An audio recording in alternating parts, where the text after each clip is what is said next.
नमस्कार, आप देख रहे हैं द पब्लिक वर्ल्ड। मैं सुभाष चौधरी हूं। हमारे पीछे जो दृश्य आप देख रहे हैं, ये गुरुग्राम के एक प्रमुख गांव धनवापुर में, जो अब नया सेक्टर 104 गुरुग्राम का है, महापंचायत का दृश्य है।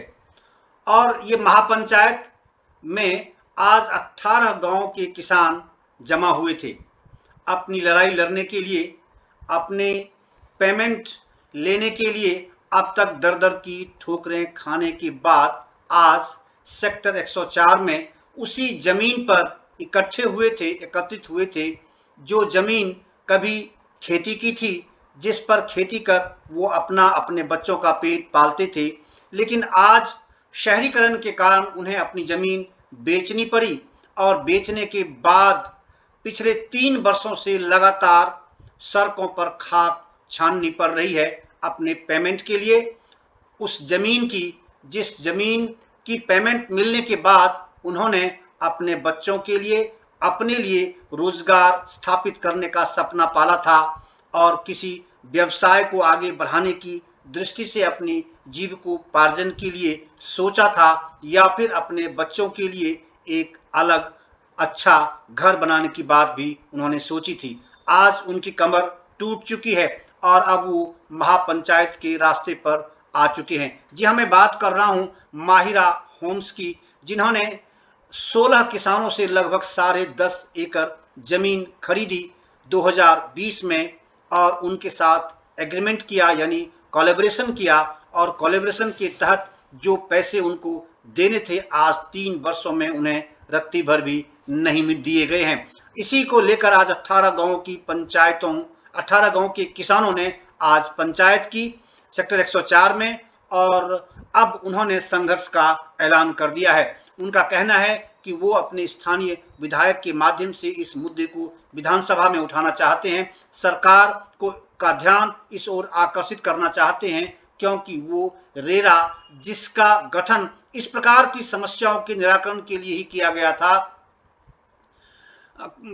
का ध्यान इनकी ओर नहीं जा रहा है, और अब उनके पास कोई चारा नहीं बचा है। इसीलिए उन्होंने अब ये राजनीतिक राह या फिर सड़कों पर उतरने के लिए आंदोलन की राह पकड़ने का ऐलान कर दिया है। इस महापंचायत में 31 लोगों की एक कमेटी गठित की गई है, लीगल कमेटी गठित की गई है। आगे वो क्या कहना चाहते हैं, क्या इनकी समस्याएं हैं, उससे वो मैं आपको सीधे किसानों से सुनवाऊंगा, जिनकी जमीनें इसमें गई हुई हैं, जो अपनी जमीन की कीमतों के लिए दरबदर की ठोकरें खा रहे हैं पिछले 3 वर्षों से। साथ ही वो फ्लैट बायर्स भी, जिन्होंने अफोर्डेबल हाउसिंग स्कीम के तहत बैंक से लोन लेकर उनको इंस्टॉलमेंट दिए हैं, और वो देते जा रहे हैं, लेकिन अब तक एक ईंट इस प्रोजेक्ट पर नहीं लगी है। तो उस किसानों से भी आपकी बातचीत आपको सुनवाऊंगा कि वो क्या कहना चाहते हैं, क्या उनकी समस्याएं हैं, क्या उनका दर्द है। मगर उससे पहले ये प्रोजेक्ट क्या था माहिरा होम्स का सेक्टर 104 में, और माहिरा होम्स जो कंपनी है, जो बहुत जिसके मालिक, जिसके डायरेक्टर एक बड़े राजनीतिक रसूख वाले व्यक्ति हैं। कहा यह जा रहा है कि उसके जो डायरेक्टर हैं, उसके पिता विधायक भी हैं हरियाणा में, और बावजूद इसके वो एक राजनीतिक दृष्टिकोण उनका होना चाहिए था लोगों के साथ तालमेल का, लेकिन वो क्यों लोगों को छल रहे हैं अफोर्डेबल हाउसिंग स्कीम के नाम पर। ये सब बातें किसानों से आपको सुनवाऊंगा, लेकिन उससे पहले आपको ये दिखाता हूं इसका पूरा प्रोजेक्ट क्या था। 104 सेक्टर में क्या कुछ उन्होंने सब्जबाग दिखाए थे फ्लैट बायर्स को, और किसानों की दृष्टि से कितने फ्लैट्स बनने थे, कब तक पूरे होने थे, क्या उसकी कीमतें थी, और मोड ऑफ पेमेंट क्या था, जो प्लान पेमेंट होता है वो क्या था, कैसे उनको पेमेंट लेने थे, कैसे उन्होंने बायर से पेमेंट लिए हैं, और किस तरह से उन्होंने कहां से पैसे निकाल लिए हैं और किसानों को नहीं दिए हैं, कैसे इसमें धोखाधड़ी हुई है। उन सारे मुद्दों पर आपको मैं इस थोड़ी वीडियो लंबी है, ये खबर थोड़ी लंबी होगी, लेकिन ये क्योंकि जनहित के से संबंधित मुद्दा है और आपको पता है मैं लगातार इस तरह के मुद्दों को मजबूती के साथ उठाता हूं कि एनबीसीसी का मुद्दा था तब भी हमने मजबूती से उठाया था। इससे पहले एक बड़े जो बिल्डर थे जिनके 6 फ्लैट्स 6 फ्लोर एक साथ नीचे जमींदोज हो गए थे, जिसमें कई लोगों की जानें चली गई थी। इसी द्वारिका एक्सप्रेसवे के आसपास वो प्रोजेक्ट है और उसके बाद ही फिर हरियाणा सरकार ने स्ट्रक्चरल ऑडिट की टीम गठित की और उस तरह के कानून बनाए हैं, उस तरह का प्रावधान उन्होंने बनाया है। एनबीसीसी का मुद्दा भी हमने उठाया था। बहरहाल ये सामने आया है, ये जनहित का मुद्दा है और हम सब की जिम्मेदारी है कि मजबूती के साथ इन चीजों के खिलाफ लड़ना चाहिए, सड़कों पर उतरना चाहिए, या फिर कानूनी अगर प्रावधान है तो कानूनी प्रावधान का उपयोग अवश्य करना चाहिए और हम सबको नैतिक इसमें समर्थन देने की बड़ी जरूरत है। तो आइए आपको पहले उस प्रोजेक्ट के बारे में डिटेल बताता हूं और उसके बाद अगले चरण में आपको मैं किसानों की बात भी सुनवाऊंगा।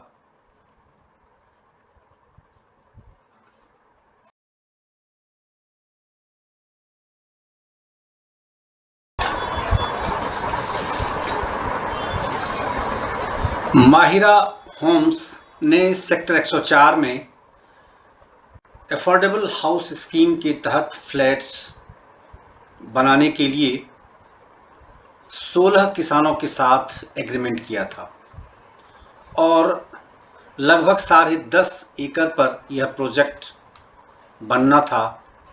3 वर्ष हो चुके हैं लेकिन आज तक उस जमीन पर एक ईंट नहीं लगी।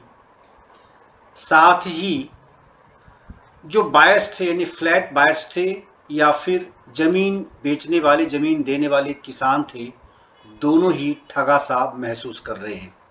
जी हाँ, ये आप माहिरा होम्स की वेबसाइट देख रहे हैं। सेक्टर 104 में जिस जमीन की बात मैं कर रहा हूँ, जिसको लेकर आज गुरुग्राम के बहुत ही प्रमुख गांव धनवापुर के इलाके में उसी स्थल पर जहां ये प्रस्तावित था बनना, अफोर्डेबल हाउस स्कीम के तहत जो फ्लैट्स बनाए जाने थे, उसी सेक्टर 104 में आज 18 गांव के लोगों ने महापंचायत बुलाई थी और उसमें माहिरा होम्स के डायरेक्टर्स ने या इस कंपनी ने 16 किसानों के साथ जो धोखाधड़ी की है और पिछले 3 वर्षों से लगभग किसान अपने पेमेंट के लिए, अपनी ज़मीन की कीमत के लिए जो कोलैबोरेशन की एग्रीमेंट के तहत उनको मिलना था, उसके लिए वो चक्कर काट रहे हैं।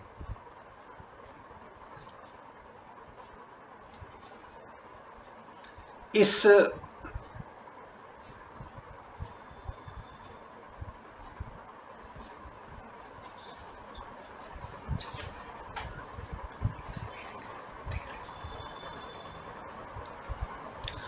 आप अगर उसकी साइट पर जाएं तो माहिरा होम्स 104 आपको यहाँ दिख रहा है और कैसे इन्होंने सब्जबाग दिखाकर एक तरफ किसानों को ठगा और दूसरी तरफ जो फ्लैट बायर्स थे उसके साथ भी धोखाधड़ी की है, क्योंकि उन्होंने भी बताया जाता है कि बड़े पैमाने पर जो एग्रीमेंट्स हुए हैं उनके साथ जो सेल एग्रीमेंट हुए होंगे उसके तहत जिस तरह से स्टेप वाइज उनको पैसे अपने पे करने थे फ्लैट की दृष्टि से, क्योंकि लगभग 7 वर्षों में ये फ्लैट्स बनकर तैयार किए जाने थे एग्रीमेंट के तहत।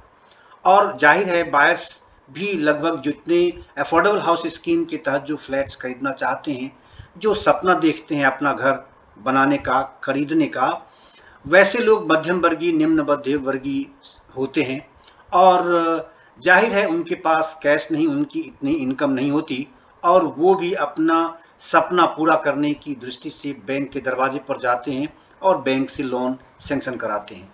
तो यह स्वाभाविक है कि उन्होंने बैंक से लोन लिए और इनको पे किया, लेकिन न तो उनको अब तक फ्लैट्स की नींव दिख रही है और न ही उन किसानों को पैसे मिले हैं जिन्होंने अपनी ज़मीन अफोर्डेबल हाउसिंग स्कीम के नाम पर माहिरा होम्स को दी है। ये साइट आप देख रहे हैं किस तरह का सब्जबाग उन्होंने दिखाया है, किस तरह से ये ऊंची अट्टालिकाओं के जो सपने हैं ये फोटोग्राफ्स दिखाकर कैसे बेचे जाते हैं, उसका स्पष्ट नज़ारा यहाँ आपको दिख रहा है इस साइट पर। स्विमिंग पूल्स, मॉल्स हैं, शॉपिंग मॉल्स हैं। आप अगर इसके प्रोजेक्ट डिटेल में जाएंगे तो आप स्पष्ट देख सकते हैं, उसकी साइट पर जाकर आप समझ सकते हैं कि टोटल जो डिटेल है ज़मीन की वो 10.44 इन 10.44 एकड़ है, लगभग 10.5 एकड़ ज़मीन है। और उन्होंने अपना लाइसेंस नंबर भी इस पर डाला हुआ है। हरेरा से जो उनको परमिशन मिला हुआ है, जो रेरा का नंबर होता है किसी भी प्रोजेक्ट को लॉन्च करने का, वो भी इस पर दिया हुआ है।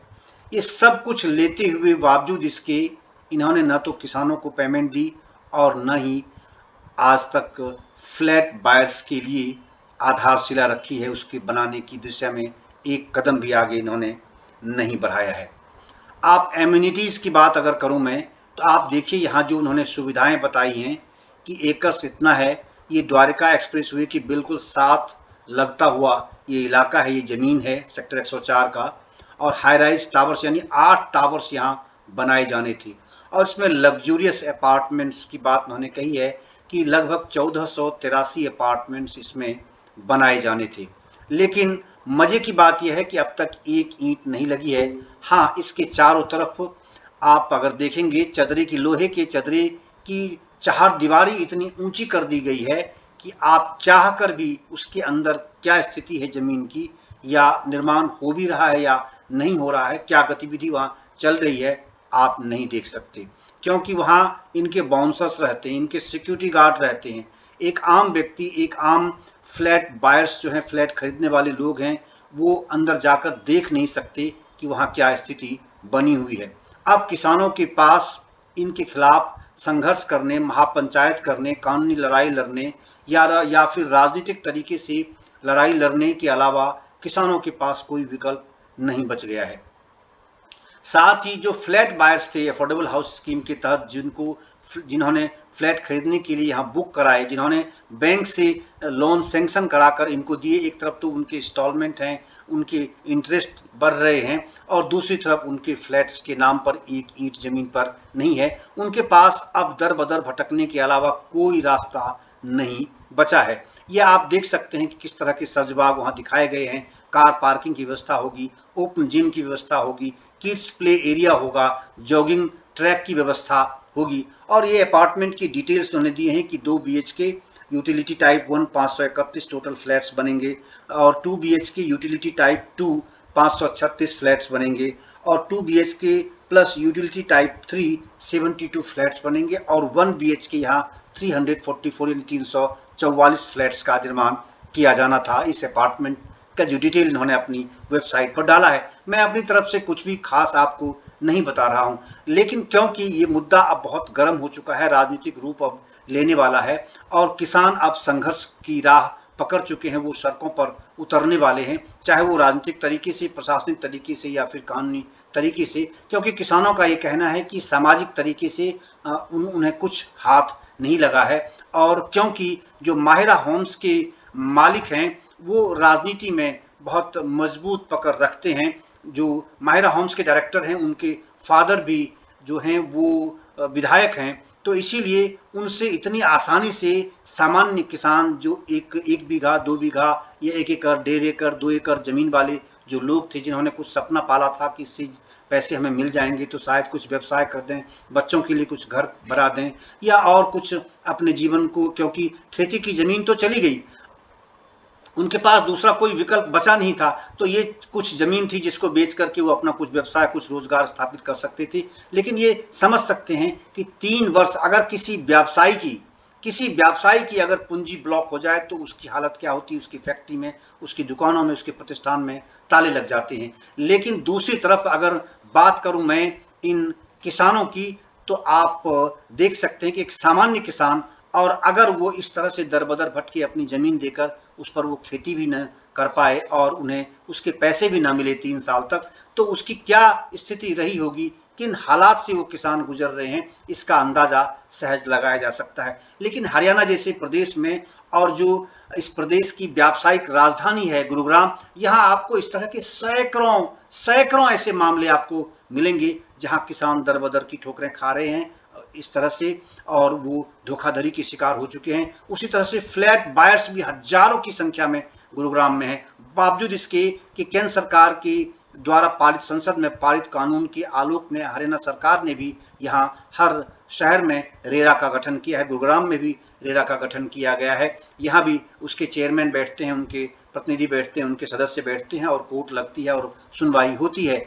तो ये किसान रेरा के दरवाजे भी जा चुके हैं, लेकिन अभी तक उनके साथ न्याय की बात देखने को नहीं मिली है। आप देखिए एलिजिबिलिटी क्राइटेरिया भी डाला हुआ है, पेमेंट प्लान भी। अब आप सबसे चौंकाने वाली बात यह है कि 2020 में इससे संबंधित एग्रीमेंट किसानों के साथ हुआ था पेमेंट को लेकर के। जाहिर है उसी समय जब इन्होंने प्रोजेक्ट का लाइसेंस लिया हरियाणा सरकार से, रेरा से, DTP town and country planning department से, तो उसके बाद इन्होंने अपनी भी पेमेंट की प्लान बनाई और इन्होंने प्रोजेक्ट को लॉन्च भी किया। जो फ्लैट बायर्स हैं, अफोर्डेबल हाउसिंग स्कीम के लिए, जो अपना घर देखने का, उसमें रहने का सपना पाले हुए थे, जो निम्न मध्यम वर्गीय जो लोग थे, उनके साथ भी इनका एग्रीमेंट हुआ। और इन्होंने जो पेमेंट प्लान डाला हुआ है, आप देख सकते हैं कि इसमें at the time of application 5% of total cost of flat, total जो कॉस्ट है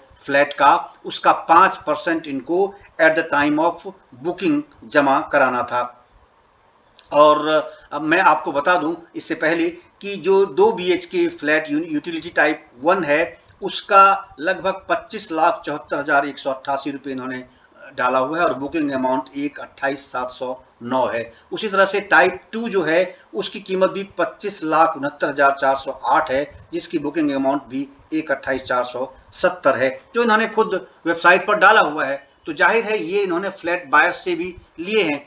और तीसरा जो टाइप 3 है, जो 72 फ्लैट्स बनाए जाने थे जिस तरह के, उनके लिए भी 25,65,880 रुपये टोटल उसकी कॉस्ट इन्होंने सेल प्राइस डाली हुई है और 1,28,294 के आसपास बुकिंग अमाउंट है। और 1 BHK जो है, जो 344 फ्लैट्स इसमें बनने थे, उसके लिए इन्होंने कीमत तय की थी 13,50,640 रुपये, जिसकी बुकिंग अमाउंट है 67,532 रुपये। तो जाहिर है मैं इसलिए ये अमाउंट बता रहा हूँ, ये जानना बहुत जरूरी है आप सबके लिए कि at the time of application, जब आप अप्लाई करते हैं इसके लिए, क्योंकि इसमें बहुत सारे लोग करते हैं, कम कीमत में फ्लैट्स होती है, तो इस सपना को पूरा करने के लिए बहुत सारे लोग इसमें अप्लाई करते हैं। और अप्लाई करने के समय ही इनको 5% ऑफ टोटल कॉस्ट इनको देना था। और उसके बाद है विदिन 15 डेज ऑफ इशू, अगर आपको अलॉटमेंट लेटर जैसे ड्रॉ में आपका नाम निकल गया और आपके नाम आ गया,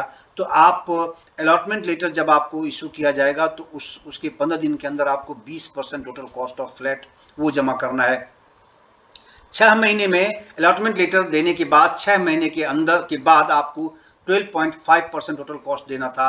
तो इसी तरह से 12 महीने पर फिर 12.5% देना था, 18 महीने पूरे होने पर फिर 12.5% टोटल कॉस्ट देना था, 24 महीने पूरे होने पर फिर 12.5% टोटल कॉस्ट देना था, और 30 महीने पूरे होने पर 12.5% टोटल कॉस्ट ऑफ फ्लैट फिर देना था, और 36 months of issuance of allotment letter 12.5% total cost of flat देना था। जाहिर है ये 3 साल के मोड ऑफ पेमेंट उन्होंने डाले हुए पेमेंट प्लान डाला हुआ है। तो इसमें से बहुतायत में ऐसा किसानों का कहना है, क्योंकि मैं किसानों की बात भी आपको सुनवाऊंगा अगले चरण में, कि आखिर किसानों का दर्द क्या है, क्या उनकी समस्या है, वो क्या कहना चाहते हैं। उन्होंने पंचायत आज जो बुलाई थी 18 गांव की, वो क्यों बुलाई थी, तो उसके क्या इशू हैं, और आज की पंचायत में आशाजनक तरीके से जो फ्लैट बायर्स हैं, फ्लैट खरीदने वाले जो लोग हैं, जो छले गए हैं इस कंपनी द्वारा, माहिरा होम्स के द्वारा, वो लोग भी वहां मौजूद थे। तो ये डिटेल है। इस डिटेल को आपको बताना मुझे बेहद जरूरी लगा,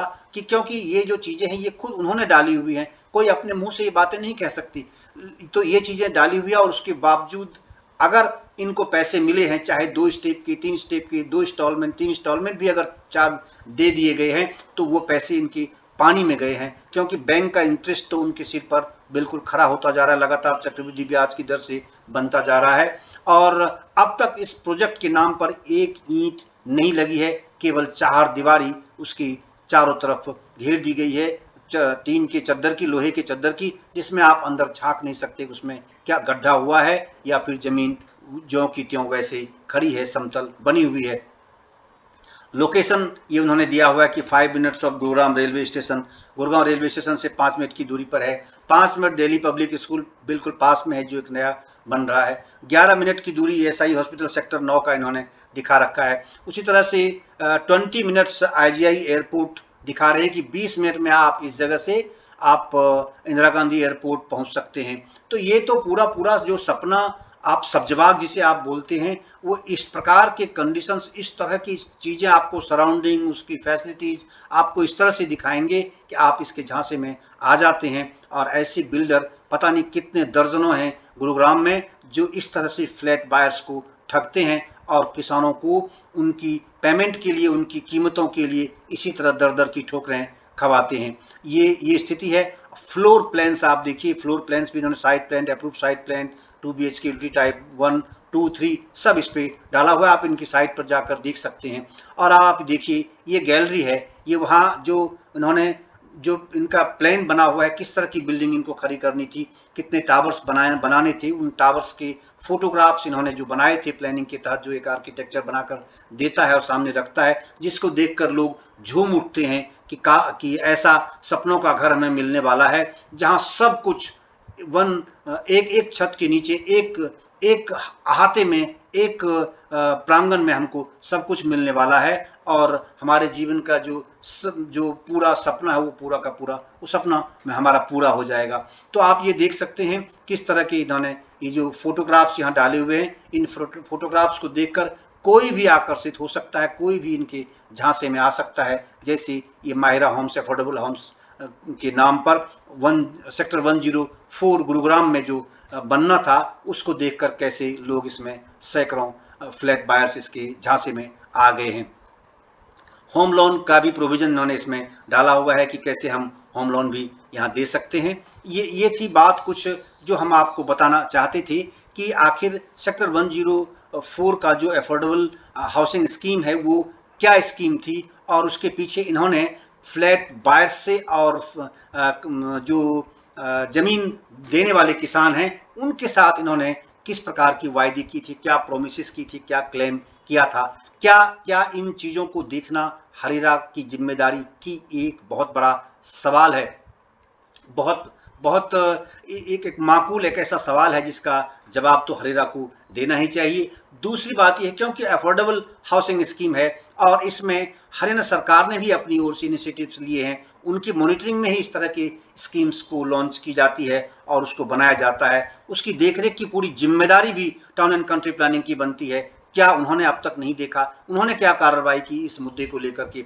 और तीसरी बात मुझे ये कहनी है कि जो अफोर्डेबल हाउसिंग स्कीम है उससे देश के जो प्रधानमंत्री आवास योजना है उससे भी लेना देना होता है, क्योंकि उन्हीं के प्रोजेक्ट के तहत, उन्हीं का जो स्कीम है, उसी स्कीम के तहत हरियाणा सरकार ने भी इस तरह की स्कीम यहाँ अपनी खुद की शुरू की है। तो उसमें से लोन में जो बैंक से लोन मिलते हैं उसमें सब्सिडी भी दी जाती है। यानी आप देश के जो टैक्स पेयर हैं उनकी गाढ़ी कमाई जो बैंक में है, बैंक से लोन सैंक्शन किए जाते हैं और उस नाम पर जो सरकार, केंद्र सरकार है, उसमें इस तरह के अफोर्डेबल हाउसिंग स्कीम के नाम पर जिनको जो पहली बार खरीद रहे हैं उन लोगों को पीएम आवास योजना के तहत उनको लोन में सब्सिडी भी दी जाती है। तो कुल मिलाकर के किस प्रकार का ये घालमेल है आप समझ सकते हैं जिस तरह के सवाल मैं आपके सामने रख रहा हूं।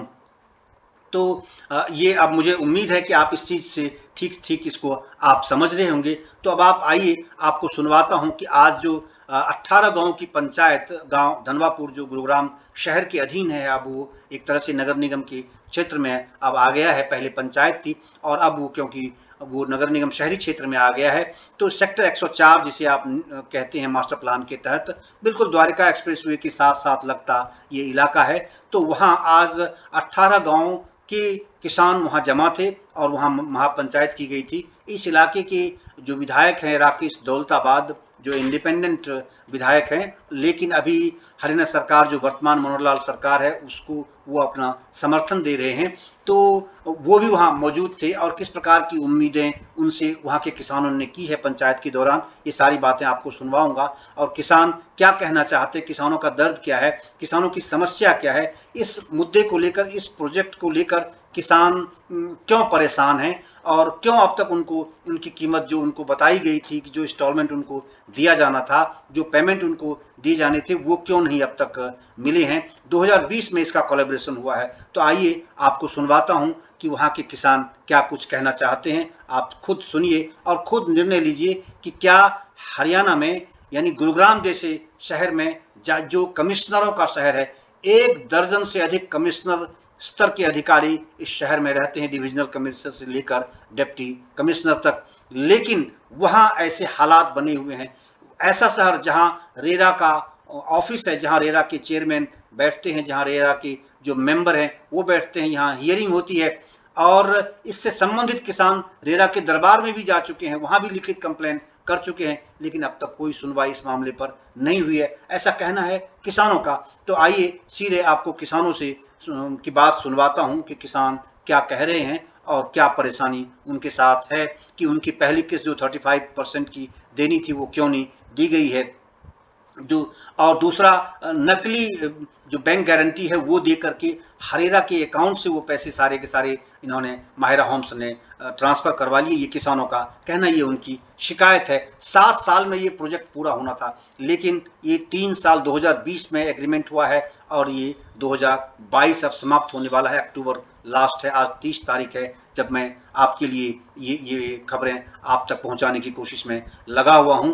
जिस दिन आज ये पंचायत हुई है तो 1 ईंट भी अब तक नहीं लगी है और हरेरा की भूमिका भी इसमें संदेहास्पद है, संदेह के दायरे में है, क्योंकि किसान उनकी भूमिका को लेकर भी सवाल खड़े कर रहे हैं कि आखिर हरेरा ऐसे मामलों में, इतने संगीन मामलों में, इतने संवेदनशील मामलों में क्यों नहीं सक्रिय है, क्यों नहीं वो तत्काल कदम उठा रहे हैं, आखिर वो क्यों इससे पल्ला झाड़ रहे हैं और हरेरा ने प्रोजेक्ट का डेवलपमेंट अब तक क्यों नहीं मॉनिटर किया, ये उनकी जिम्मेदारी है। या फिर टाउन एंड कंट्री प्लानिंग जो लाइसेंस इशू करता है इस तरह के प्रोजेक्ट की दृष्टि से, उनका हर स्टेप पे, हर डेली बेसिस पे मॉनिटरिंग होनी चाहिए थी। ये मुद्दा मैं पहले भी लगातार मुखर होकर उठाता रहा हूं कि जब गुरुग्राम में एक बड़े बिल्डर की बहुत महंगे फ्लैट्स में 6 फ्लोर एक साथ नीचे गिर गए थे, उसमें एक वरिष्ठ अधिकारी भी दब गए थे और कई लोगों की जानें उसमें चली गई थी। इतनी बड़ी घटना गुरुग्राम में हो चुकी है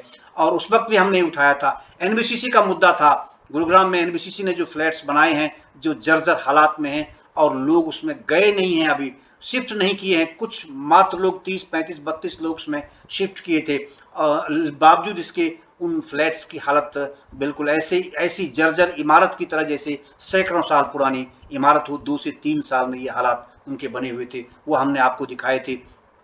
तब भी हमने ये बातें कही थी कि टाउन एंड कंट्री प्लानिंग की भूमिका सबसे अहम होती है और वही सबसे गड़बड़ियां पैदा करता है। उन्हीं के अधिकारी इस दिशा में नहीं देखते हैं और वो बिल्डर के नतमस्तक रहते हैं, उनके जूते धोते हैं, उनके पैरों तले दबे रहते हैं, उनके पैसों के तले दबे रहते हैं, उनकी जेबें गर्म होती रहती है और वो इन सारी चीज़ों को नज़रअंदाज किए बैठे रहते हैं। बस उनका फावरा केवल गरीब लोगों के मकानों पर चलता है।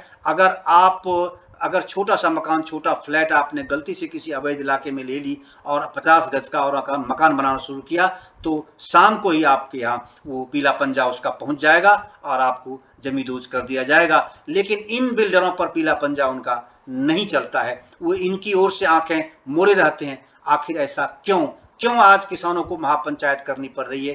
3 वर्ष से वो क्यों धक्के खा रहे हैं पेमेंट लेने के लिए?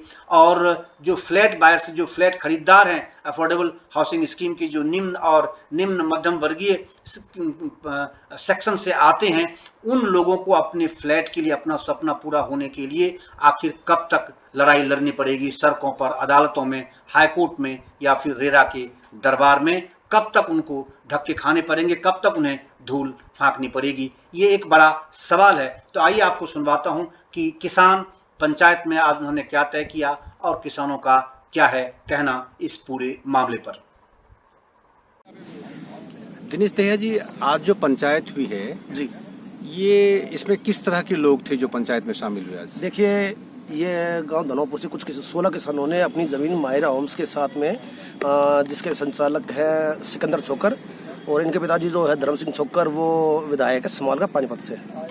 तो इन्होंने 16 किसानों ने अपनी जो ज़मीन थी 2020 में इन्होंने कोलैबोरेशन किया था माहिरा के साथ में। तो उस एग्रीमेंट के अनुसार इनका जो हुआ था कोलैबोरेशन वो 65 और 35 का था। 65% बिल्डर और 35% फार्मर्स। तो इन्होंने क्या किया कि पहली किस्त बिल्डर ने पहली किस्त जो 1484 के फ्लैट थे वो बुक किए लोगों ने। तो पहली किस्त जो आनी थी वो करीब 100 करोड़ रुपए के उनकी आ चुकी है। और एग्रीमेंट के अनुसार जो उसमें से 30 करोड़ या 35 करोड़ जो भी किसानों को बनता है इन्होंने नहीं दिया है। इस बारे में बीच में हमारे स्थानीय विधायक श्री राकेश दौत, कितनी थी टोटल जो कोलैबोरेशन? ये 10.5 एकड़ जमीन है। 10.5 एकड़ जी। और ये कोलैबोरेशन कब किया गया? ये सन 2020 में हुआ था। 2020 में जी। हुआ था, यानी लगभग अब तीसरा वर्ष है। हाँ, तीसरा साल स्टार्ट ये है। और इसमें से कितना उन्होंने पेमेंट किया? देखिए, एक जब एग्रीमेंट होता है तो एक नॉन रिफंडेबल अमाउंट होता है, वो पर एकड़ 1 करोड़ 10 लाख रुपए के आसपास में है। ओके। तो लगभग 12 करोड़ के आसपास से इन्होंने स्टार्टिंग में दिया था। वो नॉन रिफंडेबल होता है। अच्छा, वो कानून के हिसाब से है, ठीक है, हरेरा के अनुसार। ठीक है। तो बस वही अमाउंट उन्होंने पे किया है? जी। उसके बाद कुछ नहीं? उसके बाद कोई अमाउंट नहीं आया तो है। जो कोलैबोरेशन हुआ था जी, उसमें थोड़ा सा मुझे विस्तार में बताइए कि कोलैबोरेशन में मोड ऑफ पेमेंट जैसे एक तय होता है कि भाई इतना स्टेप पे इतना देंगे, इतना देंगे, इतना देंगे जी। तो क्या क्या उसमें क्या शर्तें तय हुई थी? कब कब कितने कितने पेमेंट देने की बात? देखिए, जॉइंट एग्रीमेंट जो इनका हुआ था बिल्डिंग बनाने का, उसके अनुसार जैसे ही पहली किस्त आनी थी, हाँ, पहली किस्त में जो भी अमाउंट आना था उसका 35% किसानों को दिया जाना था। ठीक है। वो उन्होंने दिया नहीं, नकार दिया। और इन्होंने हरेरा के अंदर सारी जितने भी पेमेंट आई थी, जो पहली किस्त आई थी आवंटियों के द्वारा, वो हरेरा के खाते में डाली गई थी। तो इन्होंने क्या किया, जो ये माहिरा होम्स के जो डायरेक्टर हैं, इन्होंने क्या किया, एक नकली बैंक गारंटी लगा के और हरेरा के अकाउंट से सारा पैसा अपने पर्सनल अकाउंट में ट्रांसफर कर लिया। और इन किसानों को जो 35% 30 करोड़ या 32 करोड़ जो भी मिलना था वो इनको नहीं मिल पाया। अच्छा, हाँ। और जब भी उनसे 2 बार मुलाकात हो चुकी है, राकेश दौलताबाद जी जो विधायक है हमारे यहाँ से बादशाहपुर से, उनके यहाँ पे धर्म सिंह छोकर, इनका लड़का सिकंदर छोकर और हमारे किसान भाई जो हमारे गाँव से थे, इनकी मीटिंग हो गई। तो हर मीटिंग में ये लोगों को बरगला के, बहला के, फुसला के, मतलब झूठी तसल्ली दे के ना, ये लोगों को, किसान तो बेचारा शरीफ आदमी है, अब वो इन बिल्डरों की ज्यादा वो समझते नहीं है। तो हर बार कुछ ना कुछ झूठ बोल के इसने ये 2-3 साल के करीब टाइम है, इसने निकाल दिया है। अच्छा, ये जो प्रोजेक्ट था ये कब पूरा होना था? उसमें जो आपका एग्रीमेंट हुआ? देखिए, एग्रीमेंट के अनुसार ये लगभग 7 साल के अंदर इन्होंने कंप्लीट करके बिल्डर ने देना था। अब 3 साल हो गए, आप देख सकते हो, आप जरा कैमरा घुमा कर देख सकते हैं कि यहाँ अभी तक एक ईंट नहीं लगी है, ना यहाँ को काम किया उसने तक। 3 साल तो वैसे निकाल दिए और आवंटियों से इन्होंने अपनी किस्त लेनी शुरू कर दी। ओके, तो ये कैसे आपको पता चला कि आवंटियों से किस्त लेनी शुरू की? देखिए, आवंटी अभी आए थे जिस दिन हमने धरना प्रदर्शन स्टार्ट किया था माहिरा होम्स के खिलाफ। तो आवंटियों जैसे पता लगा कि भाई इन्होंने ऐसे ऐसे धोखाधड़ी की है किसानों के साथ में, जो पैसा उनको लौटाना देना था वो इन्होंने दिया नहीं। तो ये हमने यहाँ स्टार्टिंग किया धरना प्रदर्शन, शांतिपूर्वक तरीके से हम यहाँ कर रहे हैं। और जैसे आवंटियों को पता लगा था वे लोग भी धरने में शामिल होने लगे। अच्छा, वो लोग भी आने लगे। तो उनको जैसे लगभग 3 वर्ष का समय बीत चुका है, तो उनको भी तो उन्होंने, उनके साथ भी जो एग्रीमेंट एक तरह से होता है परचेज का, सेल का, परचेज का, तो उनको भी तो उन्होंने कहा होगा कि इतने स्टेप पे इतना तैयार कर देंगे, इतना करेंगे, फिर आप इतना पेमेंट देंगे। एक step wise mode of payment तय होता है जी। तो वो पेमेंट देते रहे नियमतः, और उन्होंने आके ग्राउंड पे देखा नहीं कि कुछ बना नहीं है और वो पेमेंट देते रहे? देखिए, ये जो अफोर्डेबल हाउसिंग स्कीम जो होती है, ये ज्यादातर एक निम्न तबके के लोग होते हैं। इनको इतना मालूम नहीं था कि भाई बिल्डर इनके साथ ऐसा करेगा। कुल मिला के अब तक तो बहुत पहले काम शुरू हो जाना चाहिए था। और जब काम शुरू हो जाता, कुछ बिल्डिंग तैयार होती है, तो पहली किस्त का अधिकार तभी था इनको। लेकिन उन लोगों को इस चीज की नॉलेज थी नहीं। थोड़ा सा निम्न तबका है, मध्यम वर्ग के परिवार है, तो वो अपने जीवन में व्यस्त है, तो उनको नहीं पता था। और जिसके कारण इन्होंने इतना बड़ा ये जो धोखाधड़ी की है बिल्डर ने। तो इस पे जो प्रोजेक्ट था ये अफोर्डेबल हाउस का प्रोजेक्ट था। तो क्या इसमें गवर्नमेंट का भी कुछ था? नहीं, क्योंकि अफोर्डेबल हाउस में जैसे कई बार ऐसा होता है कि जैसे देखो प्रधानमंत्री आवास योजना के तहत भी उसमें उनको लोन में सब्सिडी दी जाती है, इस तरह के प्रोविजंस होते हैं। दूसरा, हरियाणा सरकार ने भी अफोर्डेबल हाउसेस के हुडा के तहत उन्होंने शुरू किया हुआ है। कई प्रोजेक्ट इस तरह के हैं, कई कंप्लीट हैं, कई अनकम्प्लीट हैं। बहुत तरह की ऐसी शिकायतें आती हैं। तो क्या उनका भी कुछ इसमें लेना देना था? नहीं, देखिए, ये जितने भी हमारे बिल्डर हैं, ये सब हरेरा के जो एक सरकार ने एक संगठन बना रखा है, हरेरा के तहत ही ये सारे उनकी देखरेख में ही काम होता है। ये वो बीच के क्या बोलते हैं, एक कड़ी होती है जो किसानों और बिल्डर के बीच में होती है। मध्यस्थता उन्हीं की होती है। मॉनिटरिंग एक तरह से वो प्रोजेक्ट को देखेंगे कि प्रोजेक्ट सही जा रहा है या नहीं जा रहा है, कि कानून के हिसाब से बन भी रहा है, नहीं बन रहा है, बायर के साथ या परचेजर के साथ, मतलब किसी कोई धोखाधड़ी तो नहीं, कोई अन्याय नहीं हो रहा है। अच्छा, अब जो आपने बात कही बहुत माकूल की, हरेरा से उन्होंने जो पैसे आए थे बायर्स के द्वारा, बायर्स में तो मैक्सिमम ज्यादातर जो होते हैं वो क्योंकि कैश में देते नहीं, वो बैंक लोन लेते हैं, वो खुद ऑलरेडी उस तरह से। तो इस तरह की स्थिति भी बायर्स के साथ होगी? देखिए, जिन बायर्स ने यहाँ पे फ्लैट बुक किए थे, स्टार्टिंग में बुकिंग अमाउंट दिया, उसके बाद वो लोन अप्लाई करते हैं अपनी पे स्लिप पे, जैसे भी उससे सरकार से, तो उन लोगों ने लोन लिया, तो लोन भी स्टेप वाइज होता है।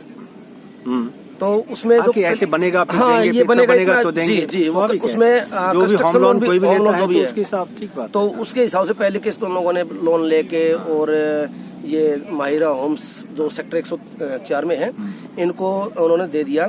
लेकिन उन लोगों को बेचारों धरातल पे ये नहीं पता था कि उनके साथ इतना बड़ा धोखा किया जा रहा है, क्योंकि उसने अभी यहाँ काम करना शुरू नहीं किया। चारों तरफ से आप देख सकते हैं बड़ी बड़ी टीनें लगा के, अभी ये टीन यहाँ से हटा दी गई है, बड़ी बड़ी टीनें लगा के लोगों को मुड़ा रखा है कि हम अच्छा काम कर रहे हैं। इसकी एंट्री उधर से है, आगे से उधर से एंट्री है, तो अंदर लोगों को ये दिखाता है अंदर काम चल रहा है, लेकिन ऐसा कुछ था नहीं यहाँ पे। अच्छा, इसको कवर करके रखते हैं, लोगों को लगता है शायद कंस्ट्रक्शन चल रहा है, काम चल रहा है। तो अब देखिए, क्योंकि देखो हरेरा एक जुडिशियल सेमी जुडिशियल बॉडी है, गवर्नमेंट ने इसी तरह की चीजों पे पकड़ बनाए रखने की दृष्टि से कि किसी के साथ अन्याय नहीं हो, तो हरेरा का गठन किया था। अब क्योंकि हरेरा के अकाउंट से ही अगर उन्होंने इतना मोटा पैसा 30 करोड़ जो आप बोल रहे हैं कि वो ट्रांसफर उन्होंने करा लिया, तो इसमें तो हरेरा ने आके ग्राउंड पे इंस्पेक्शन नहीं किया? ऐसा कुछ नहीं किया हरेरा में। दरअसल हमारा जो संदेह है वो कि हरेरा के कुछ जो पदाधिकारी है, वो भी इनके साथ शायद मिले हुए हैं, वरना इतनी बड़ी लापरवाही तो जब आप अमाउंट किसी को ट्रांसफर आप कर रहे हो और प्रोजेक्ट की मॉनिटरिंग की पूरी जिम्मेदारी हरेरा की बनती है, तो हरेरा को तो ग्राउंड पे आकर देखना चाहिए था कि भाई कि प्रोजेक्ट में कितना डेवलपमेंट हुआ है। देखिए, अभी आपने न्यूज में देखा होगा, नेशनल न्यूज पे भी चला है, अखबार में भी आया है कि 69 सेक्टर में और 104 सेक्टर में जो ये हीरो होम्स का लाइसेंस था, इसको सस्पेंड कर दिया गया था। दोबारा इसने अपना लाइसेंस बहाल किया है, कुछ श्योरिटी दी होगी गवर्नमेंट को या हरेरा को, तो दोबारा इन्होंने इसका लाइसेंस बहाल कर दिया कि काम करने की मंजूरी इनको दे दी है। लेकिन अब किसान कहाँ जाएगा?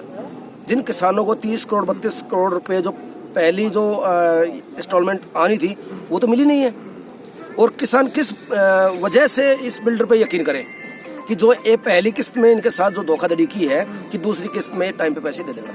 ठीक है, अब आप क्योंकि देखो हरेरा की जिम्मेदारी इसमें बनती है जी, क्योंकि सरकार ने उसको ये अथॉरिटी दी हुई है, क्या आप लोगों की ओर से हरेरा से इस मुद्दे पर कोई कंप्लेन, कोई चीज आपको कही गई है? बिल्कुल, यहाँ अन्याय हुआ है या गैर कानूनी कदम उठाए गए हैं? बिल्कुल, वो इनके फेवर में ही बातें करते हैं। डायरेक्टर कोई शायद खंडेलवाल करके कोई है, हमें तो नहीं बनी है। लेकिन ये जो आज महापंचायत का जो 18 गाँव पंचायत आयोजन जो किया है, इसका करने का कारण नहीं था। हम इंतजार करते हैं, खूब इंतजार किया कि ये बिल्डर कुछ अच्छा करेगा, कुछ हमारे जो भी हमारा बनता है वो देगा, लेकिन इसने हर बार टाइम पे टाइम करते करते इसने लंबा टाइम खींच दिया।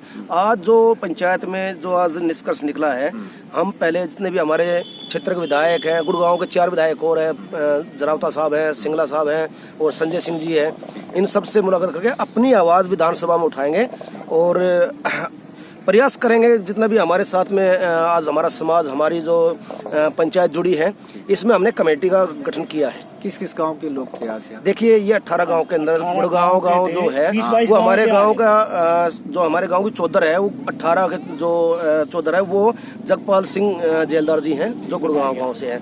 उसके बाद में जो गांव आते हैं, दौलताबाद, धनवापुर, धर्मपुर, बाबूपुर, नानक हेड़ी, राघोपुर, भीमगढ़ खेड़ी, धनकोट, खेड़ की माजरा, गाड़ोली कला, गाड़ोली खुर्द, बसई और कादीपुर, ये 18 गांव है। अच्छा, तो अब आपने निर्णय लिया, क्या निर्णय लिया आज? देखिए, आज निर्णय ये हुआ है, अभी हमें 1 महीने का जो ये धर्म सिंह छोकर की जो कंपनी है माहिरा होम्स, इसको हम एक अल्टीमेट दे रहे हैं कि 1 महीने का या तो आप आके किसानों से बात करके और इनका जो बकाया है उसको दे दें, वरना इस आंदोलन को सरकार के माध्यम से प्रशासन अधिकारियों को हमने ज्ञापन दिए हैं और सरकार के कानों तक ये आवाज पहुंचाने के लिए कि सरकार किसानों का हितैषी है, तो सरकार को आगे कदम रखे और इन दोनों के बीच में जो भी संभव हो वो करें और किसानों को पैसा जल्द से जल्द दिलाया जाए। 4 साइड है और इन पे 420 है। कितने साइड हैं? 103 में, 104 में, एक तो यही हो गए। अच्छा। और हमारे साथ भी 7.5 एकड़ है। अच्छा, हमारे क्या साथ नाम भी हुआ आपका? मेरा अनिल शर्मा। अच्छा, धनवापुर से ही हूँ मैं। अच्छा, हमारी भी 7.5 एकड़ है। 2018 में एग्रीमेंट वगैरह हुआ था जी। किस कंपनी के साथ? माहिरा से ही। ओके जी। धर्म सिंह छोकर, इसके सारे एग्रीमेंट वगैरह कैंसिल है और क्या नाम है, जो चेक दिए थे वे सारे बाउंस है। अच्छा। हमने उसके खिलाफ वो भी करा। इसने कितने चेक बाउंस हैं? 48। कितने पैसे के चेक थे ये जी 17 लाख कुछ का एक चेक है। अच्छा, ये तो टोटल ये आपका? पहली पेमेंट थी जो देनी थी इन्होंने, वही बाउंस हो टोटल गई। जो आपका प्रोजेक्ट था वो कितना का कोलैबोरेशन हुआ था? 7.5 एकड़ थी, 60-40 का था 60-40 का जी।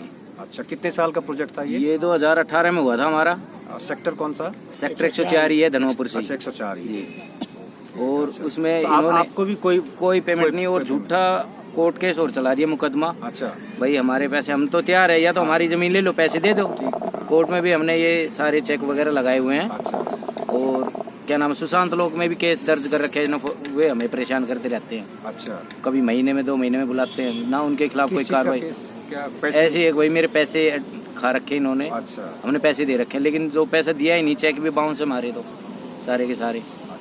104 में 2 केस हो गए। आपने भी कोई लीगल कार्रवाई की है इसको हाँ जी। क्योंकि चेक बाउंस का हमने भी हर जगह हुआ है। फिर हम भी 2000 इसमें जो 18 की ये पंचायत हुई, हम भी इसमें ही शामिल थे। भाई जब हमारा जो खाप है ये, का केस डाला है आपने?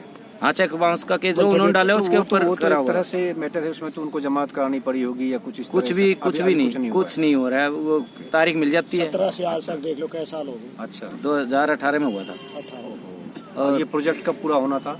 ये वो शुरू ही नहीं हुआ, वो एग्रीमेंट वगैरह कैंसिल ही हो गया, शुरुआत तो हुई नहीं उनकी। अच्छा, पूरा तो बाद की बात थी। देखिए, ये अलग है, ये साइड जो है माहिरा होम्स 104, ये अलग है। इनकी इंडिविजुअल जमीन थी जो उन्होंने खरीदी थी, उसमें इनका कोलैबोरेशन नहीं था, एक एग्रीमेंट के तौर पे था। पर एकड़ सेल लीड बना होगा कुछ? जी, एग्रीमेंट टू सेल होता है। एग्रीमेंट टू सेल बना होगा, ठीक है। अच्छा, और इसमें 104 में 2 एक तो ये मतलब हो गए। एक्चुअली देखो, इशू इसलिए है कि ये सेम कंपनी थी, वही डायरेक्टर्स हैं, वही लोग हैं, और इनके साथ भी चाहे अगर एक किसी प्रॉपर किसी व्यक्ति से लिया तो उनके साथ भी वही काम एक किया। हमारा पड़ोसी गांव दौलताबाद में भी यही है, पंडित जी है, उन्होंने 103 में। अच्छा, उनका भी यही है, धर्म सिंह छोकर की साथ। बिल्डिंग अधूरी छोड़ दी। 90% वायर के पेमेंट आ चुकी है। अच्छा, उनको पेमेंट नहीं कर रहे। मतलब कितनी बिल्डिंग अधूरी छोड़ दी? उसकी 8 मंजिल तक पहुंची है। अच्छा, ये किस जगह? ये 100 सेक्टर 3 दौलताबाद। सेक्टर 103। दौलताबाद। अच्छा, वो भी पंडित जी है। उसमें तो 90% ये पेमेंट भी दे चुके हैं बाहर से। लेकिन अच्छा, किसानों को बायर से 90% 90% ले चुके हैं। 90%। तो क्या उसमें फिर तो बायर ने भी इनको बाहर कुछ? उसके आए हुए थे आज भी। अच्छा, उनको भी कोई पोजीशन, कोई फ्लैट आश्वासन दे रखे हैं। आश्वासन दे रखा। तो बायर ने भी केस वेस डाला होगा इनके खिलाफ क्योंकि इस तरह की वो चीजें? आए थे, उन्होंने कर रखी है अपनी कार्रवाई। अच्छा, और किसानों को पेमेंट दी नहीं। 90% जो बायर्स है उनका अभी कोर्ट में, हाई कोर्ट में ये जो मुकदमा है विचाराधीन है, अभी उनकी चल रही है। लेकिन वो बेचारे बहुत परेशान आए थे यहाँ पे, काफी तादाद में आए थे वो भी बायर्स भी। तो वो भी हमारे साथ एक मंच साझा करने के लिए आए थे, भाई हम आप लोगों के साथ हैं। अच्छा, मुझे ये बताइए, इतना लंबा समय चला, उस जो कंपनी मालिक है, डायरेक्टर हैं, छोकर हैं या उनके बेटे जो भी है, विधायक हों या गैर विधायक हों, उनके साथ आपकी या जो जमीन बेचने वाले लोग हैं उनकी फिर दोबारा बीच में कभी कोई ऐसी बैठक हुई, कोई बातचीत हुई, कभी पंचायत हुई इसको लेकर? अभी 2 महीने पहले की बात है। हमने ये मुद्दा उठाया, श्री राकेश दौलताबाद जी हमारे बादशाहपुर से विधायक, उनके पास में। तो ये धर्म सिंह छोकर और इनका लड़का जो सिकंदर छोकर, ये उसके राकेश दौलताबाद जी विधायक जी कहने से ये ऑफिस में आए थे और हमसे उनके बात भी की थी। तो उन्होंने 40 दिन का समय मांगा था हमसे। अब 40 दिन गया तो 60 दिन से ऊपर हो चुका उन बातों को। अच्छा। लेकिन जो इन्होंने वहाँ पे वादा किया था कि भाई ठीक है, मैं आपकी एक किस्त जो बनती है मैं आपके अकाउंट में आरटीजीएस से या जैसे भी मैं आपके ट्रांसफर कर दूंगा। लेकिन अब 2 महीने गुजर जाने के बाद भी वो के जस के तस हालात है। अब भी उसके मन में है नहीं कि भाई वो किसानों को कुछ पैसे वैसे दे के अपना काम शुरू करे। मुझे लगता नहीं कि ये आगे काम चला पाएगा। अच्छा, जब आज महापंचायत की जब आपने घोषणा की जी, तो ये जानकारी तो उनको जाहिर है बिल्कुल गई ही होगी इस तरह की, तो फिर उनका कोई रिस्पांस नहीं आया? नहीं, अभी तक कोई रिस्पांस नहीं आया वहाँ से। देखिए, इनके भाई है या चाचा, देखो हम जानते नहीं, भरत सिंह छोक्कर जो है पहले विधायक थे समालखा से, वो भी आए थे। उनके साथ भी इन्होंने धोखाधड़ी की है। अच्छा, वो भी आए हुए थे? जी, वो आए हुए थे। यानी फैमिली में भी इस तरह का? हाँ, बिल्कुल फैमिली में ऐसा किया है। अच्छा। उनके जो छोटे भाई है उन्होंने इनके साथ में पार्टनरशिप की थी जी। अच्छा। सिकंदर सिंह छोक्कर के साथ में पार्टनरशिप में काम किए थे ये बिल्डिंग को, तो उसके पैसे भी मतलब वो हजम कर चुका है, उसको भी दिए हैं। एक नीरज चौधरी नाम का एक लड़का है, वो 7 साल से, पिछले 7 वर्षों से लगातार इन्होंने 93 में कोई प्रोजेक्ट उठाना था, तो टोटल फाइनेंस उसने किया था 50 करोड़ रुपए का। तो उसमें क्या किया कि अपने नाम इंडिविजुअल रजिस्ट्री करा ली इन्होंने, ना कि फर्म के नाम करा के। तो और उसको नीरज जो चौधरी जो लड़का आया हुआ था, उसके 50 करोड़ रुपए के उसको चेक दे दिए। अब वो पिछले 7 सालों से वो बेचारा लड़का वो इतनी संघर्ष कर रहा है, कोर्ट में भी गया है, चेक बाउंस के 138 के मुकदमे डाल रखे हैं, लेकिन अभी तक उसकी भी सुनवाई नहीं हुई। तो हमारी तो शायद बहुत दूर की बात है। लेकिन आप ये बताइए भाई साहब, क्योंकि हरेरा का गठन ही इसी पर्पज से किया गया था, सरकार ने किया, केंद्र सरकार ने भी इस प्रकार के कानून लाया और उसके आलोक में हर स्टेट में इस तरह के रेरा का गठन किया गया। तो हरेरा की भूमिका इस तरह की डिस्प्यूट जो इस तरह हो रही है, देखो जी, ये और हरेरा आप कह रहे हैं कि हरेरा के अकाउंट से ही पैसे ट्रांसफर। लाल धर्म सिंह छोक्कर सिटी एमएलए है, सरकार की मिली जुली बात हो, कुछ प्रशासन की मिली जुली से ये हरेरा को भी चीटिंग करा हुआ है। अच्छा, मतलब हरेरा की भूमिका भी मतलब साफ सुथरी नहीं है, साफ सुथरी नहीं। इसने सिटिंग एमएलए है जी, कुछ प्रशासन का कुछ ये उनसे भी चीटिंग किया हुआ है। अच्छा, हरेरा से क्या जवाब क्या दे रहे हैं कि जो पैसे उन्होंने ट्रांसफर कर दिए जी, बिना किसी प्रोजेक्ट को देखे हुए, उसके डेवलपमेंट को देखे हुए? देखो तो मिली जुली बात है, तो कुछ ना कुछ तो इसने दिखाया होगा उनको। अच्छा, धरातल पे नहीं तो कागजों में दिखाया है। अच्छा, इसी वजह उनको भी गुमराह किया। क्या वहाँ कुछ ऐसी जानकारी मिली है कि वही किसानों के फर्जी साइन करके या कुछ ऐसा करके वहाँ दे दिया? ये देखिए, ये किसान है जिनकी ये जमीन है जी। अच्छा, जो लाइसेंस नाम है आपका? मनोज दैया। अच्छा जी, मनोज जी ये बताइए कि हरेरा में जैसे पैसे ट्रांसफर उनको हो गए, उनके अकाउंट से हो गए, अब हरेरा में आपने अप्रोच किया होगा या कंप्लेन, लिखित भी कंप्लेन की है आप इस मुद्दे पर? दी है जी, हमने दी है। तो उसकी कोई सुनवाई, कोई हियरिंग अभी शुरू हुई है, कोई डेट लगी है, कुछ बात हुई है उस मुद्दे पे? आज उस पर बात हुई थी, ये कह रहे थे कि जी हमारे पास कोई हरेरा में हमारे पास कोई पैसा नहीं दिया उन्होंने। अच्छा, पर वो जो कह रहा है, जो छोक्कर साहब है, वे ये कह रहे हैं कि 35% पैसा आ चुका, 30री किस्त भी आ चुकी है लोग बागा की। पहले ये 2 का कहता था, अब 3री भी आ गई 50% आदमी की। तो उसमें इसीलिए ये हमारे को गुमराह कर रहा है और हमारे साथ ऐसी धोखाधड़ी। हरेरा क्या कह रहा है कि हमारे अकाउंट में कोई पैसा? हाँ, हरेरा ये कह रहा है हमारे अकाउंट में कोई पैसा नहीं आया। अच्छा, नहीं, लेकिन ये बात कहाँ से आई कि हरेरा के अकाउंट में पैसा गया? ये बात तो हम जी उस दिन मीटिंग में गए थे, जब वहाँ हरेरा की उसमें हमने एप्लीकेशन लगाई थी। तो वहाँ ये बात हुई थी कि उसके अकाउंट में पैसे आए हैं। अच्छा, ये बात है। तो हरेरा की भूमिका को आप कैसे देखते हो? आप जब जाते हो तो देखो, ये तो गवर्नमेंट है, जमीन बेचने वाला है एक, और दूसरा जो फ्लैट खरीदने वाला है, इन दोनों को सुरक्षा देने की दृष्टि से ही रेरा का या हरेरा का गठन हुआ था। उस दृष्टि से आप भूमिका उसकी कैसे देखते हैं, जो आप, क्योंकि आप उस समस्या से सामना आप कर रहे हो, कैसे देखते हो? हम तो गए थे जी, हरेरा के पास भी गए थे, हरेरा ने भी आश्वासन दिया, बोले तुम अपनी कानून कार्रवाई करो जी। हम बोले जी हम कानून का, हम कमिश्नर का हम गए, डीसी का हम गए, हम अपने थाने में हम यहाँ गए, हम जो जहाँ नहीं होते हम हर जगह वो कराया। वो ये बोला अलॉटियो, आप अलॉटियो से बात करो, अलॉटियो ने इतने % किस्त जमा कर दी है और इसका कुछ कोई समाधान नहीं होने वाला बाहर से हरेरा ने। अच्छा, इसका कोई समाधान नहीं है। ओके, जो लिखित शिकायत दी आपने, उससे संबंधित कोई डेट्स? कोई वो नहीं किया, कोई डेट्स नहीं लगी है। अच्छा, ठीक है। अब आज जो आपने पंचायत की है, अब अगर उनकी ओर से कोई पॉजिटिव रिस्पांस नहीं आता है आपको, तो फिर अगला स्टेप क्या उठाने वाले हैं? देखो जी, पहले सबसे पहले तो मैं अपने गांव की तरफ से जो हमने आज इकट्ठा कराया था, हमारे गांव में हमने इकट्ठे करके ये 18 गांव की पंचायत करी थी। तो हमारे गांव को उठ कर चला, फिर हमने 18 के प्रधान जी जगपाल जेलदार से बात हुई, फिर उसने सारे 18 गांवों में चिट्ठी भेजी, उसके उसते एक छोटे से उसते नोटिस है, ये पंचायत हुई है। अब जो पंचायत जो हमारा 18 का जो चौधरी जो करेगा, हम उसके कोई मंजूर करेंगे। अच्छा, जो भी किसान मतलब आने वाले समय में क्या हम ये उम्मीद करें कि इस तरह की महापंचायत और भी हमको देखने को मिल सकती है इस मुद्दे को लेकर? आज ही अगर ये हमारे को ठीक ठाक से नहीं निपटाएगा तो जी ये तो अभी 18 की है, फिर आगे 52 भी करेंगे, उसके बाद फिर 360 की भी करेंगे। जो हमारे 360 के जो चौधरी का, ये तो आंदोलन जी किसानों का पहले भी होता है, आगे भी होंगे, ये तो होते रहते हैं जी। इस मुद्दे पे देखो ऐसा है, ये डिविजनल कमिश्नर है, कमिश्नरी है, डिविजनल कमिश्नरी बैठते हैं, उनकी भी जिम्मेदारी बनती है इस तरह की इश्यूज को देखने की, और डिप्टी कमिश्नर भी, डीसी भी है, प्रशासन के प्रमुख हैं। क्या प्रशासनिक दृष्टि से किसी अधिकारी ने आप लोगों से संपर्क किया इस मुद्दे को लेकर के? कोई बातचीत कभी हुई? देखिए, डीसी साहब से हमारी मुलाकात हुई है और माननीय डिप्टी सीएम श्री दुष्यंत जी भी यहाँ आए थे, गांव में आए थे, तो उन्होंने भी आश्वासन दिया था कि आपका जल्दी जल्दी इस चीज का समाधान हम कर देंगे। लेकिन मेन मुद्दा क्या है कि इन्होंने जो नॉन रिफंडेबल अमाउंट है जी, ये सिर्फ उसको पकड़े बैठा है कि भाई मैंने पर एकड़ 1 करोड़ 10 लाख रुपए जो दे रखे हैं, हम मानते हैं कि वो ठीक है, कानूनी तौर पर वो ठीक है, 1 करोड़ 10 लाख रुपए पर एकड़ उन्होंने दिया है। लेकिन बात ये है कि जब हर चीज में 35% का हमारा अधिकार है और वो 35% हमें उसको देना ही पड़ेगा। पहले जो इसने जो आवंटियों से जो किस्त ली है, उसमें हमारा 35% के अनुसार 30 करोड़ या 32 करोड़ के आसपास हमारा पैसा था। मेन मुद्दा ये है कि उस पैसे को ये हजम कर गया है।